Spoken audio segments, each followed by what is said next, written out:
प्रिय भक्तजनों, शनिवार का दिन शनिदेव का माना जाता है। लेकिन आज हम जो आपको मंत्र बताएंगे उसका जाप प्रतिदिन किया जा सकता है। शनिदेव को अर्कपुत्र, नील एवं खंज आदि अनेक नामों से जाना जाता है। भक्तों, शनिदेव का रंग नीला बताया गया है। नीला रंग बल, वीरता एवं पौरुषता का प्रतीक है। नीलकंठ शनिदेव के आराध्य देव है। अतः जो भी व्यक्ति शनिदेव के साथ साथ भगवान शिव की भी पूजा करता है तो शनिदेव उस व्यक्ति से और ज्यादा प्रसन्न हो जाते हैं। शनिदेव मकर एवं कुंभ राशि के स्वामी भी हैं। इनकी महादशा 19 वर्ष की होती है। भक्तजनों, इस मंत्र से आपकी सारी दुष्टताएं एवं पापों का नाश होता है। भक्तजनों, साढ़े साथी का नाम सुनकर ऐसा लगता है कि यह शनिदेव की बुरी महादशा है, लेकिन ऐसा बिल्कुल भी नहीं है। साढ़े साथी के बारे में ऐसी गलत अवधारणाएं सारी जगह फैली हुई है। मनुष्य को कभी गलत कार्य नहीं करने चाहिए। यदि कोई व्यक्ति साढ़े साथी के दौरान गलत कार्यों से बचकर अच्छे एवं शुभ कार्य करता है तो शनिदेव की साढ़े साथी उतरते समय उसको 2 गुना लाभ मिलता है। यदि साढ़े साथी के दौरान शनिदेव के इस वैदिक मंत्र का 108 बार नित्य जाप किया जाए तो आपको मनचाहा लाभ मिलता है। इस मंत्र का जाप करने से अज्ञात रोगों से भी छुटकारा मिलता है। व्यक्ति में संयम, अनुशासन एवं धैर्य जैसे गुणों का विकास होता है। हम सभी जानते हैं कि शनिदेव भाग्य के देवता हैं, तो इस मंत्र से व्यक्ति के जीवन में सौभाग्य और समृद्धि आती है। भक्तजनों, इस मंत्र का 108 बार जाप करना होता है। यदि आप इसे 108 बार से कम बोलते हैं तो इस मंत्र का पूरा लाभ आपको नहीं मिलता है। यदि आप इस मंत्र का उच्चारण करने में असमर्थ हैं, तो आप हमारे साथ इसे अपने मोबाइल में भी पूरा 108 बार सुन सकते हैं। आपको उतना ही लाभ प्राप्त होगा, लेकिन इस मंत्र को सच्ची आस्था और पूरा मन लगाकर शनिदेव का ध्यान करते हुए सुनना या जाप करना होता है। यदि आप चाहते हैं कि आपके साथ आपके संबंधी या परिवार के अन्य लोगों का भी भला हो, तो आप इस वीडियो को उनको भी शेयर कर सकते हैं। अगर आप चाहते हैं कि इस प्रकार के और भी वीडियो आपको मिले जिससे आपके जीवन से जुड़ी समस्याओं का निवारण हो, तो हमारे चैनल पारस मंत्र को सब्सक्राइब कर लीजिए। वीडियो अच्छा लगे तो इसे लाइक कर दीजिए और कमेंट बॉक्स में जय शनिदेव लिखकर अपनी उपस्थिति जरूर दिखाई। तो आइए भक्तजनों, शनिदेव के इस वैदिक मंत्र का जाप कर लेते हैं। ॐ शन्नो देवीरभीष्टय आपो भवन्तु पीतये संयोरभीषवन्तु नः। ॐ शन्नो देवीरभीष्टय आपो भवन्तु पीतये संयोरभीषवन्तु नः। ॐ शन्नो देवीरभीष्टय आपो भवन्तु पीतये संयोरभीषवन्तु नः। ॐ शन्नो देवीरभीष्टय आपो भवन्तु पीतये संयोरभीषवन्तु नः। ॐ शन्नो देवीरभीष्टय आपो भवन्तु पीतये संयोरभीषवन्तु नः। ॐ शन्नो देवीरभीष्टय आपो भवन्तु पीतये संयोरभीषवन्तु नः। ॐ शन्नो देवीरभीष्टय आपो भवन्तु पीतये संयोरभीषवन्तु नः। ॐ शन्नो देवीरभीष्टय आपो भवन्तु पीतये संयोरभीषवन्तु नः। ॐ शन्नो देवीरभीष्टय आपो भवन्तु पीतये संयोरभीषवन्तु नः। ॐ शन्नो देवीरभीष्टय आपो भवन्तु पीतये संयोरभीषवन्तु नः। ॐ शन्नो देवीरभीष्टय आपो भवन्तु पीतये संयोरभीषवन्तु नः। ॐ शन्नो देवीरभीष्टय आपो भवन्तु पीतये संयोरभीषवन्तु नः। ॐ शन्नो देवीरभीष्टय आपो भवन्तु पीतये संयोरभीषवन्तु नः। ॐ शन्नो देवीरभीष्टय आपो भवन्तु पीतये संयोरभीषवन्तु नः। ॐ शन्नो देवीरभीष्टय आपो भवन्तु पीतये संयोरभीषवन्तु नः। ॐ शन्नो देवीरभीष्टय आपो भवन्तु पीतये संयोरभीषवन्तु नः। ॐ शन्नो देवीरभीष्टय आपो भवन्तु पीतये संयोरभीषवन्तु नः। ॐ शन्नो देवीरभीष्टय आपो भवन्तु पीतये संयोरभीषवन्तु नः। ॐ शन्नो देवीरभीष्टय आपो भवन्तु पीतये संयोरभीषवन्तु नः। ॐ शन्नो देवीरभीष्टय आपो भवन्तु पीतये संयोरभीषवन्तु नः।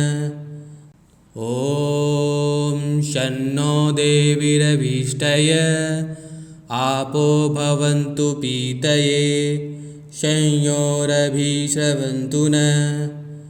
ॐ शन्नो देवीरभीष्टय आपो भवन्तु पीतये संयोरभीषवन्तु नः। ॐ शन्नो देवीरभीष्टय आपो भवन्तु पीतये संयोरभीषवन्तु नः।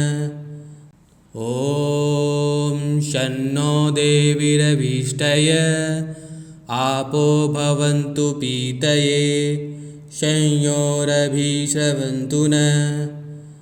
ॐ शन्नो देवीरभीष्टय आपो भवन्तु पीतये संयोरभीषवन्तु नः। ॐ शन्नो देवीरभीष्टय आपो भवन्तु पीतये संयोरभीषवन्तु नः। ॐ शन्नो देवीरभीष्टय आपो भवन्तु पीतये संयोरभीषवन्तु नः। ॐ शन्नो देवीरभीष्टय आपो भवन्तु पीतये संयोरभीषवन्तु नः। ॐ शन्नो देवीरभीष्टय आपो भवन्तु पीतये संयोरभीषवन्तु नः। ॐ शन्नो देवीरभीष्टय आपो भवन्तु पीतये संयोरभीषवन्तु नः। ॐ शन्नो देवीरभीष्टय आपो भवन्तु पीतये संयोरभीषवन्तु नः। ॐ शन्नो देवीरभीष्टय आपो भवन्तु पीतये संयोरभीषवन्तु नः। ॐ शन्नो देवीरभीष्टय आपो भवन्तु पीतये संयोरभीषवन्तु नः। ॐ शन्नो देवीरभीष्टय आपो भवन्तु पीतये संयोरभीषवन्तु नः। ॐ शन्नो देवीरभीष्टय आपो भवन्तु पीतये संयोरभिषवन्तु नः ॐ शन्नो देवीरभीष्टय आपो भवन्तु पीतये संयोरभिषवन्तु नः ॐ शन्नो देवीरभीष्टय आपो भवन्तु पीतये संयोरभिषवन्तु नः ॐ शन्नो देवीरभीष्टय आपो भवन्तु पीतये संयोरभिषवन्तु नः ॐ शन्नो देवीरभीष्टय आपो भवन्तु पीतये संयोरभिषवन्तु नः ॐ शन्नो देवीरभीष्टय आपो भवन्तु पीतये संयोरभिषवन्तु नः ॐ शन्नो देवीरभीष्टय आपो भवन्तु पीतये संयोरभिषवन्तु नः ॐ शन्नो देवीरभीष्टय आपो भवन्तु पीतये संयोरभिषवन्तु नः ॐ शन्नो देवीरभीष्टय आपो भवन्तु पीतये संयोरभिषवन्तु नः ॐ शन्नो देवीरभीष्टय आपो भवन्तु पीतये संयोरभिषवन्तु नः ॐ शन्नो देवीरभीष्टय आपो भवन्तु पीतये संयोरभिषवन्तु नः ॐ शन्नो देवीरभीष्टय आपो भवन्तु पीतये संयोरभिषवन्तु नः ॐ शन्नो देवीरभीष्टय आपो भवन्तु पीतये संयोरभिषवन्तु नः ॐ शन्नो देवीरभीष्टय आपो भवन्तु पीतये संयोरभिषवन्तु नः ॐ शन्नो देवीरभीष्टय आपो भवन्तु पीतये संयोरभिषवन्तु नः ॐ शन्नो देवीरभीष्टय आपो भवन्तु पीतये संयोरभिषवन्तु नः ॐ शन्नो देवीरभीष्टय आपो भवन्तु पीतये संयोरभिषवन्तु नः ॐ शन्नो देवीरभीष्टय आपो भवन्तु पीतये संयोरभिषवन्तु नः ॐ शन्नो देवीरभीष्टय आपो भवन्तु पीतये संयोरभिषवन्तु नः ॐ शन्नो देवीरभीष्टय आपो भवन्तु पीतये संयोरभिषवन्तु नः ॐ शन्नो देवीरभीष्टय आपो भवन्तु पीतये संयोरभिषवन्तु नः ॐ शन्नो देवीरभीष्टय आपो भवन्तु पीतये संयोरभिषवन्तु नः ॐ शन्नो देवीरभीष्टय आपो भवन्तु पीतये संयोरभिषवन्तु नः ॐ शन्नो देवीरभीष्टय आपो भवन्तु पीतये संयोरभिषवन्तु नः। ॐ शन्नो देवीरभीष्टय आपो भवन्तु पीतये संयोरभिषवन्तु नः। ॐ शन्नो देवीरभीष्टय आपो भवन्तु पीतये संयोरभिषवन्तु नः। ॐ शन्नो देवीरभीष्टय आपो भवन्तु पीतये संयोरभिषवन्तु नः। ॐ शन्नो देवीरभीष्टय आपो भवन्तु पीतये संयोरभिषवन्तु नः। ॐ शन्नो देवीरभीष्टय आपो भवन्तु पीतये संयोरभिषवन्तु नः। ॐ शन्नो देवीरभीष्टय आपो भवन्तु पीतये संयोरभिषवन्तु नः। ॐ शन्नो देवीरभीष्टय आपो भवन्तु पीतये संयोरभिषवन्तु नः। ॐ शन्नो देवीरभीष्टय आपो भवन्तु पीतये संयोरभिषवन्तु नः। ॐ शन्नो देवीरभीष्टय आपो भवन्तु पीतये संयोरभिषवन्तु नः। ॐ शन्नो देवीरभीष्टय आपो भवन्तु पीतये संयोरभिषवन्तु नः। ॐ शन्नो देवीरभीष्टय आपो भवन्तु पीतये संयोरभिषवन्तु नः।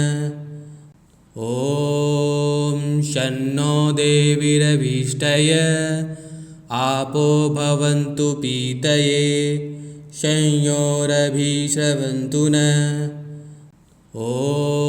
ॐ शन्नो देवीरभीष्टय आपो भवन्तु पीतये संयोरभिषवन्तु नः।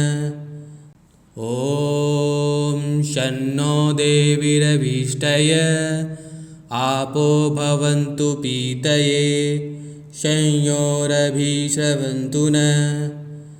ॐ शन्नो देवीरभीष्टय आपो भवन्तु पीतये संयोरभिषवन्तु नः। ॐ शन्नो देवीरभीष्टय आपो भवन्तु पीतये संयोरभिषवन्तु नः। ॐ शन्नो देवीरभीष्टय आपो भवन्तु पीतये संयोरभिषवन्तु नः। ॐ शन्नो देवीरभीष्टय आपो भवन्तु पीतये संयोरभिषवन्तु नः। ॐ शन्नो देवीरभीष्टय आपो भवन्तु पीतये संयोरभिषवन्तु नः। ॐ शन्नो देवीरभीष्टय आपो भवन्तु पीतये संयोरभिषवन्तु नः। ॐ शन्नो देवीरभीष्टय आपो भवन्तु पीतये संयोरभिषवन्तु नः। ॐ शन्नो देवीरभीष्टय आपो भवन्तु पीतये संयोरभिषवन्तु नः। ॐ शन्नो देवीरभीष्टय आपो भवन्तु पीतये संयोरभिषवन्तु नः। ॐ शन्नो देवीरभीष्टय आपो भवन्तु पीतये संयोरभीषवन्तु नः ॐ शन्नो देवीरभीष्टय आपो भवन्तु पीतये संयोरभीषवन्तु नः ॐ शन्नो देवीरभीष्टय आपो भवन्तु पीतये संयोरभीषवन्तु नः ॐ शन्नो देवीरभीष्टय आपो भवन्तु पीतये संयोरभीषवन्तु नः ॐ शन्नो देवीरभीष्टय आपो भवन्तु पीतये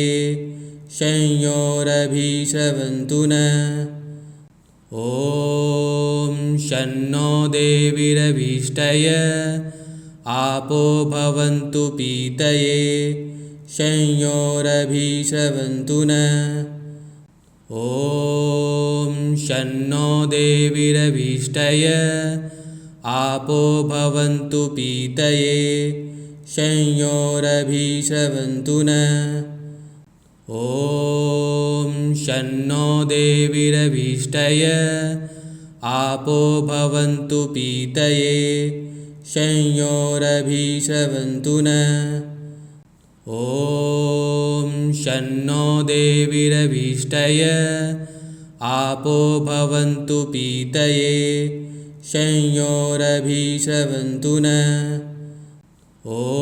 ॐ शन्नो देवीरभीष्टय आपो भवन्तु पीतये संयोरभीषवन्तु नः ॐ शन्नो देवीरभीष्टय आपो भवन्तु पीतये संयोरभीषवन्तु नः ॐ शन्नो देवीरभीष्टय आपो भवन्तु पीतये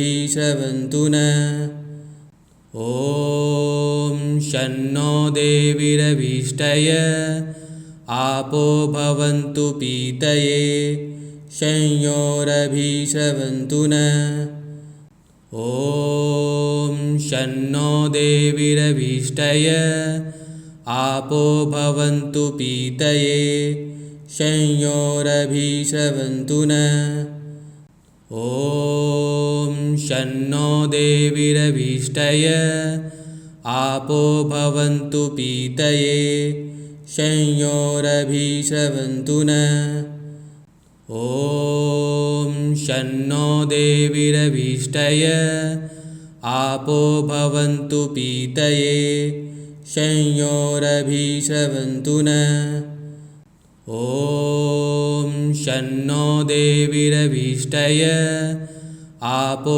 भवन्तु पीतये संयोरभीषवन्तु नः ॐ शन्नो देवीरभीष्टय आपो भवन्तु पीतये संयोरभीषवन्तु नः ॐ शन्नो देवीरभीष्टय आपो भवन्तु पीतये संयोरभीषवन्तु नः ॐ शन्नो देवीरभीष्टय आपो भवन्तु पीतये संयोरभीषवन्तु नः ॐ शन्नो देवीरभीष्टय आपो भवन्तु पीतये संयोरभीषवन्तु नः ॐ